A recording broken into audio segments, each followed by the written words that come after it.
Sveiki bičiuliai, smagu Lietuvoje palakstyti su lengvąja mašina, bet skrendu į Europos gilumą, darbai nelaukia, sėdu į sunkiasvorę ir vėl suksim kilometrus įvairiais laukų ir miestelių keliukais. Šiuo metu man už lango vasara ir kaip dažnai būna lauke 34. Na ir kągi šiandien krausim? O gal ne, iš pradžių pjausim, o paskui jau krausim. Kaip jūs galvojate, kas čia yra?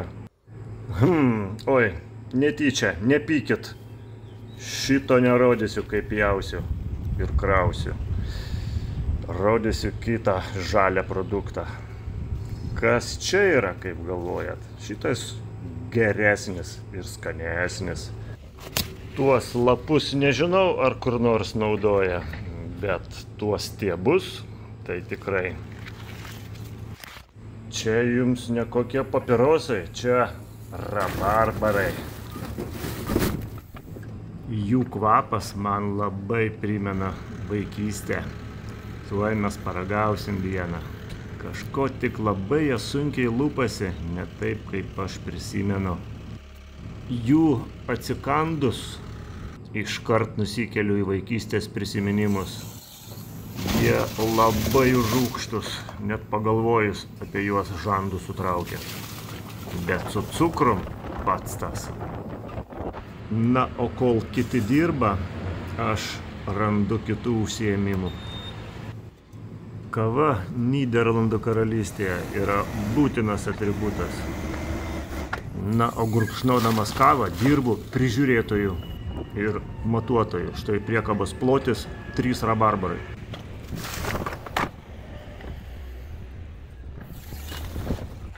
Sunkiai padirbėjus, užsidarau priekabą ir pirminį kelią. Čia, kaip visada, ūkininkas pavaišina ne tik rabarbarais, bet ir braškėmis. Matau, derliaus liko dar ne vienai priekabai, tad gal ir sugrįšiu čia. O dabar pirmin. Tęsiam sunkų darbą, sėdim, žiopsom pro langą ir valgom braškes. Žioplinėjančių visur yra ir čia kažkas išvažiavo su pistoletu ir nutraukė šlangą. Liekausiu, pilsim kuro kitoje kolonėlėje. Štai virš 1000 euriukų, 600 litriukų. Ir plus AdBlue. Užsipylę lekiam su vėjeliu išsikrauti rūgščiųjų rabarbarų. Išsikrausim mes, manau, labai greitai. 10-15 minučių ir priekaba bus tuščia.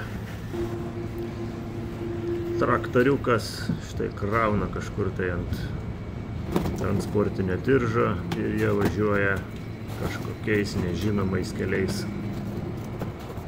Dar palydžiu aš juos akimis ir toliau lekiu savo keliais. Ir vėl vargstu, vis pro langą tą žiūriu. O kai pavargstu, į parkingą lekiu. Pailsėti juk reikia, ne juokas visą dieną pro langą žiūrėti. Na, o po tokių darbų galima ir kojas pamankštinti. Truputį pabėgioti, truputį paėjėti.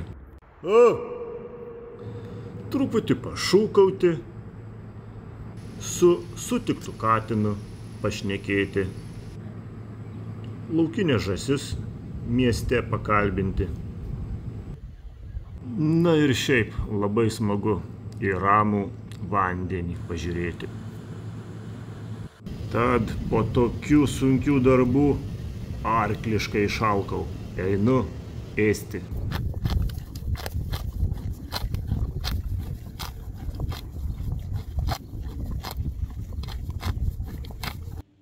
Na, o jeigu jūs vis dar žiūrite, tai čia jums kelios nuotraukos dar teks pažiūrėti.